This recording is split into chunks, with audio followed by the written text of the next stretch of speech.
Welcome to a Minecraft Let's Play video. Today I'm going to be playing on the server Donut SMP, and throughout the video I'm going to be adding snippets from Reddit stories, and I hope you enjoy, and please don't forget to subscribe. What disturbing rumor turned out to be true at your school? When I was a senior in high school, we had a new teacher join the faculty to teach health and home economics. She was probably about 26 years old and very, very attractive. Everyone was talking about the hot new teacher. As I was senior class president, I needed a new faculty advisor since my previous advisor of 3 years retired at the end of my junior year. About 2 weeks later, the principal called me into his office and informed me that the new hot teacher was going to be our new class advisor for the rest of the year. As a result, she and I spent a lot of time together, at school and off campus, organizing and running myriad events to raise money for the class, plan the prom, field trips, etc. Soon, the rumors started flying around that she and I were messing around. This was completely false. I can say she never acted inappropriately towards me or suggested anything to make me think she had plans for any type of physical or sexual activity. She was a fantastic advisor and always just that, a class advisor.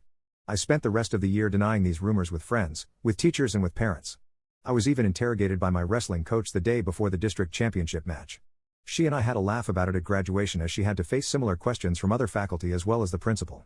She confided in me that she had tendered her resignation, but the principal would not accept it and said he believed her and would ensure the rumor was squashed. So I graduated and left for my plebe year at West Point, forgetting about the entire situation. At West Point, the first year is called plebe year rather than freshman year. The first semester of my plebe year was moving along as it should, with no unusual events worth mentioning until the final month. Then, in early December, the topic of my high school faculty advisor resurfaced. One night when I was studying, there was a knock on my door and the company tactical officer, a regular Army captain, walked in and told me to report to his office immediately as there was a phone call for me from the Dover Police Department. Now, I immediately assumed it was my brother playing some kind of twisted joke on me since he was a captain in the very same police department waiting for me on the phone. Since my TAC was standing right behind me, I answered the phone as we were taught. Cadet Kerwick speaking. How may I help you, sir/ma'am?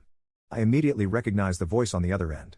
It was not my brother but a close friend I had grown up with and known for over 15 years. He said,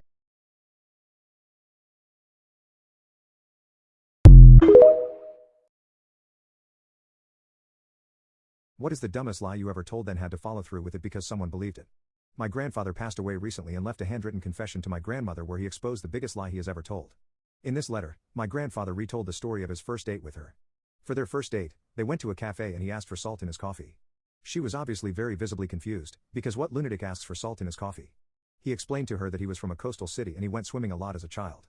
Due to this, he got used to the taste of salt water and it was very nostalgic to him. He went on to state that the taste of salt in his coffee reminded him of home. The letter from my grandfather continues, saying that during the years they were married, she put salt in his coffee every single morning to help him remember his hometown.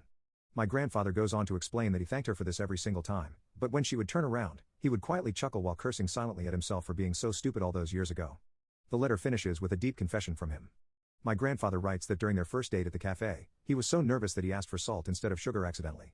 When my grandmother asked about why he did that, he did not want to reveal the truth. And so he made up the story about his hometown because he was embarrassed about it.